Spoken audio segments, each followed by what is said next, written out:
नमस्कार मित्रों। आज हम सीखने जा रहे हैं वायरलेस एसी करंट टेस्टर के बारे में और वो कैसे काम करता है, उसके क्या मैकेनिज़्म होते हैं। तो पहले हम उसका प्रिंसिपल देख लेते हैं। तो वायरलेस एसी करंट टेस्टर जो है वो इलेक्ट्रोमैग्नेटिक इंडक्शन के प्रिंसिपल पर काम करता है, यानी कि वो इलेक्ट्रोमैग्नेट जैसे काम करता है उस प्रकार से वो सिग्नल रिसीव करके वो काम करता है।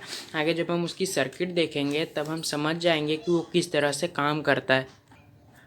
अब हम देखते हैं कि वो उसके कंस्ट्रक्शन में मैंने ये फिगर बनाया है, सर्किट डायग्राम बनाई है। इसमें हम लोग देख रहे हैं कि 3 ट्रांजिस्टर है।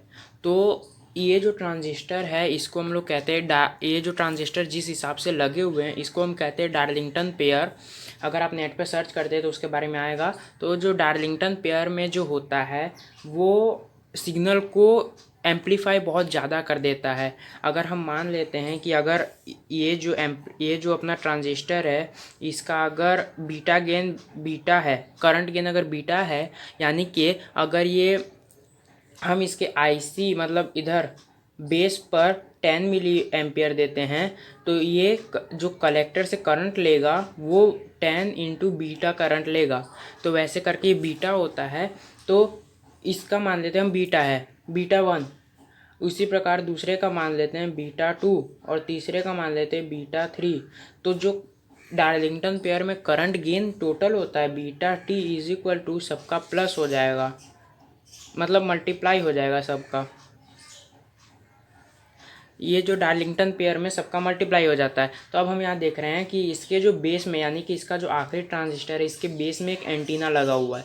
और ये एंटीना जो होता है वो कोई भी एक कॉइल जैसा होता है। तो अगर मान लेते हैं ये एंटीना को अगर हम एसी के पास लेके जाते हैं तो हम जानते हैं कि एसी लाइन जो होती है वो एसी होती है, तो उसके वजह से वो मैग्नेटिक फील्ड पैदा करती है। तो वो मैग्नेटिक फील्ड को ये सेंस करता है। वो मैग्नेटिक फील्ड बहुत कम होता है, बहुत ही कम। गॉस उसका जो यूनिट होता है वो गॉस में बहुत कम होता है। तो ये उसको सेंस करता है और ये इसके बेस को चालू करता है। तो ये जो है ये बीटा मल्टीप्लाई करके इसको देता है, जो करंट आया उसको बीटा से मल्टीप्लाई करके इसको देता है। फिर ये और बीटा से मल्टीप्लाई करके यहाँ देता है और ये फिर और बीटा मल्टीप्लाई करके यहाँ आता है। तो जिसके वजह से मतलब बीटा अगर मान लेते हैं ये ट्रांजिस्टर का जगह हम नहीं भी यूज़ करते हैं तो 2 ट्रांजिस्टर से भी हो जाएगा अगर हमारा बीटा उतना हो जाता है। तो ये जो एम्पलीफाई करके यहाँ आया, ये एम्पलीफाई यहाँ ये एक एलईडी जो लगी है इसको ग्लो करेगी और हमें पता चल जाएगा कि इस जगह पर एसी लाइन है। यानी कि अगर आप एसी लाइन ना भी दें और उसके ये एंटीने को कुछ ऐसे जगह पे रखते जहाँ पे मैग्नेटिक फील्ड हो, magnetic field stable magnetic field नहीं, वेरिंग मैग्नेटिक फील्ड, यानी कम ज़्यादा होता रहे वो मैग्नेटिक फील्ड, तो वो इसे भी सेंस कर लेता है। दोस्तों ये हमने सर्किट बना लिए। इसमें देखिए हमने यूज़ किया है 3 ट्रांजिस्टर का। तीनों पीएनपी ट्रांजिस्टर है, हम कोई भी पीएनपी ट्रांजिस्टर का यूज़ कर सकते हैं। और सर्किट के मुताबिक मैंने ये बनाया है जिसमें एक एलईडी है, ये इसका एंटीना है और यहाँ पे रेजिस्टर्स लगे हुए हैं और ये हमारी हाथ में बैटरी है और ये एलईडी है जो इंडिकेट करेगी कि वहाँ लाइन है कि नहीं। तो अभी मैं आपको दिखाता हूँ लाइन में चेक करके। तो दोस्तों ये हमारा बोर्ड है, इसमें से वायर्स निकली हुई है जो कि टीवी की तरफ जा रही है और ये बोर्ड में से एक ये वायर है जो कि अभी आप देख सकते हैं कि स्विच बंद है।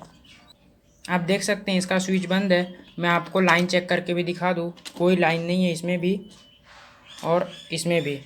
तो अब मैं देखता हूँ कि मेरी जो सर्किट है वो काम कर रही है कि नहीं। तो दोस्तों ये मैंने लगाया सर्किट, देखिए लाइट नहीं जल रही। लाइट कब जल रही है? जब ये वायर से टच हो रहा है, क्योंकि वायर से टच होने पर अभी आर्थिंग नहीं है जिसके वजह से आर्थिंग को खींचकर जल जा रहा है। लेकिन अगर मैं वायर से थोड़ा दूर रखूं तो ये नहीं जल रही लाइट, देखिए। और अभी मैं स्विच चालू करता हूं, अभी मैंने स्विच चालू कर दी और ये देखिए दूर से ही लाइट जल रही है। देखिए मैंने कितना दूर रखा है और ये लाइट जल रही है। और अगर मैं वापस स्विच बंद करता हूँ, देखिए मैंने वहीं रखा है, लाइट बंद। तो दोस्तों अभी हमने देखा सर्किट डायग्राम और ये सर्किट बना के कि और हमने आपको दिखाया सर्किट बना के कि कैसी इसकी सर्किट दिखती है। वहाँ पे हम जो 3 ट्रांजिस्टर लगे उसके जगह 2 ट्रांजिस्टर भी यूज़ कर सकते हैं। और मैं इसका वर्किंग आपको समझाया, ये बीटा पर काम करता है, यानी कि इसकी करंट गेन जितनी मल्टीप्लाई होगी ये उतना ही सेंसिबल बनेगा। मान लीजिए कि आपका जो बना है वायरलेस बना है ऐसी करंट टेस्टर, वो अगर मान लेते बहुत सेंसिबल है, यानी कि दूर रखने पर भी सेंस कर ले रहा है, तो उसमें से आप जो ट्रांजिस्टर लगाए हैं उसके जगह दूसरा ट्रांजिस्टर यूज़ करिए जिसका बीटा कम है, तो वो उसकी सेंसिटिविटी घट जाएगी।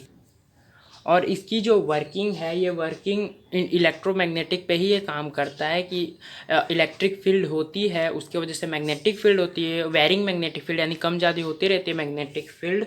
और उसी मैग्नेटिक फील्ड को ये सेंस करके इस ट्रांजिस्टर को ऑन करता है, फिर वो ट्रांजिस्टर उसको मल्टीप्लाई करके और दूसरे ट्रांजिस्टर में पावर भेजता है। दूसरे ट्रांजिस्टर को और पावर मिलने की वजह से वो तीसरे ट्रांजिस्टर को और पावर देता है, जिसके वजह से तीसरा ट्रांजिस्टर मान लेते हैं फुल खुल जाता है, मतलब वो उसको 0.6 वोल्ट के आसपास मिल जाता है, तो पूरा चालू हो जाता है उसका बेस, जिसके वजह से कलेक्टर जो करंट है वो बहुत खींचने लगता है, जिससे अपना एलईडी भी चालू हो जाता है। दोस्तों अब हम इसके यूजेस देख लेते हैं। तो जो एसी सर्किट होती है, एसी करंट टेस्टर होता है वायरलेस वाला, उसका ये यूज़ है कि हम जो वायर है उसमें हम ये पता कर सकते कि कहाँ पे फॉल्ट है। मान लीजिए कि इतनी लंबी अपने पास वायर है, ये केबल है, इतनी लंबी अपने पास वायर है, तो यहाँ से यहाँ तक कहाँ पर फॉल्ट है, बीच में कहाँ तार टूटा हुआ है, ये हम उस करंट टेस्टर से पता कर सकते हैं। दोस्तों धन्यवाद, आपने हमारा वीडियो देखा। अगर आपको कोई भी डाउट होता है तो आप हमें कमेंट में ज़रूर लिखें।